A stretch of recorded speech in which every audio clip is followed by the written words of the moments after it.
Knowing the lord better than yesterday. నిన్నటిదినం కన్నా ఈరోజు దేవుని గురించి నువ్వు ఇంకా ఎక్కువగా తెలుసుకున్నావా? కొంచెం లోతైన అనుభవాలకు నువ్వు వచ్చావా?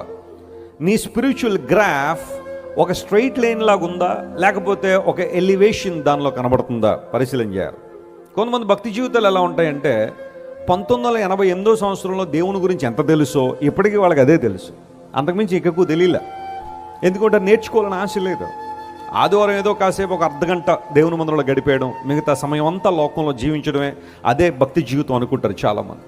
లేదా ఎప్పుడైనా అవకాశం ఉంటే పుట్టినరోజుకి ఒకసారి వెళ్ళి పాస్టర్ గారితో ప్రార్థన చేయించుకోవడం, ఏదైనా కష్టం వస్తే శ్రమ వస్తేనే దేవుడు గుర్తు రావడం, మిగతా సమయం అంతా దేవుడు మర్చిపోవడం, ఇలాంటి అనుభవాలు చాలా మందిలో కనబడతాయి. అలా గనక నువ్వు ఉంటే నువ్వు దేవుని గురించి ఎక్కువగా తెలుసుకోలేవు. I'm so sorry to tell you this, you can't learn something about your God.